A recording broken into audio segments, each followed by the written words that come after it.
जाते हैं क्योंकि वह आवाज मुफासा की थी। मुफासा वहां पहुंच गया था। वह सभी लकड़बग्घों को नोच नोच कर फेंक देता है। किसी में इतनी हिम्मत नहीं थी कि मुफासा का मुकाबला कर सके। मुफासा कहता है, तुम्हारी इतनी हिम्मत कि तुम मेरे बेटे पर नजर डालो। लकड़बग्घे मुफासा से माफी मांगते हैं। मुफासा दोनों को वहां से लेकर चला जाता है। यही कारण है कि शेर को ही जंगल का राजा कहा जाता है। उसकी गरज और चाल में एक अलग ही रुतबा होता है। मुफासा सिम्बा को समझाता है, बेटा मेरे मना करने के बाद भी तुम काली घाटी चले गए। जानता है मेरी तो जान ही निकल गई थी। तुम्हें कुछ हो जाता तो मैं क्या करता। सिम्बा कहता है, पिताजी मैं दिखाना चाहता था कि मैं डरपोक नहीं हूँ। मुफासा कहता है, जब तुम बड़े हो जाओगे तो बहादुरी दिखाने के बहुत मौके मिलेंगे। अब स्कार को दिखाया जाता है जो लकड़बग्घों के पास दोस्ती करने आया था और सभी से कहता है, तुम लोग उन दोनों का शिकार नहीं कर पाए, लानत है। लकड़बग्घे कहते हैं, तो तेरा ही शिकार करके अपना पेट भर लेते हैं। स्कार कहता है, मैं तुमको जीवन भर की दावत देने आया हूँ और तुम मेरा शिकार करके क्या करोगे। लकड़बग्घे कहते हैं, जब तक मुफासा जिंदा है हम यह सोच भी नहीं सकते। स्कार कहता है, क्यों ना मुफासा का ही शिकार करें। सोचो जब मुफासा नहीं रहेगा तो हम पूरी गौरव भूमि पर राज करेंगे और मैं तुम सबका राजा बनूंगा। ये बात सुनकर अब लकड़बग्घे तैयार हो जाते हैं। एक भाई ने अपने ही भाई को मारने की योजना बनाई। अगले दिन स्कार सिम्बा को एक पहाड़ी पर लेकर आता है और बताता है, इस जगह पर सभी शेर अपनी दहाड़ लगाने आते हैं जो दहाड़ पहाड़ों से टकराकर गूंजती है। इतना बोलकर स्कार वहां से चला जाता है। तभी सिम्बा एक कीड़े को देखता है जिसे एक गिरगिट अपना भोजन बना लेता है, जिसके बाद सिम्बा को गिरगिट पर बहुत गुस्सा आता है। सिम्बा उस पर जोर से चिल्लाता है। तभी सिम्बा को एक गड़गड़ाहट सुनाई पड़ती है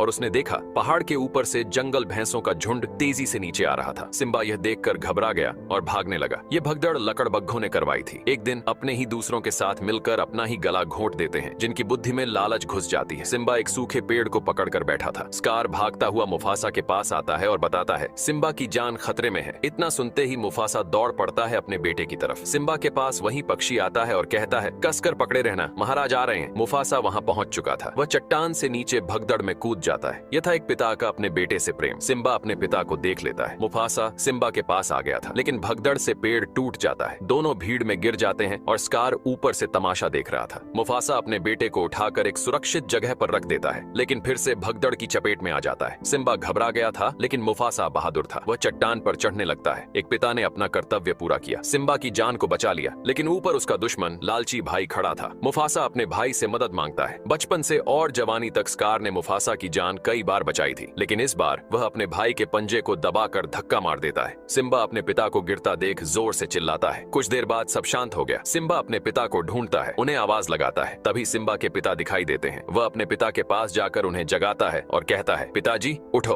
आपने कहा था कि घूमने चलेंगे, लेकिन नादान बच्चे के पिता मर चुके थे। सिम्बा अपने पिता के पास सो जाता है। तभी स्कार आता है और कहता है, तुमने क्या किया सिम्बा, अपने ही पिता को मार डाला। बच्चा कहता है, चाचा यहाँ भगदड़ मची थी, पिताजी मुझे बचाने आए थे। स्कार कहता है,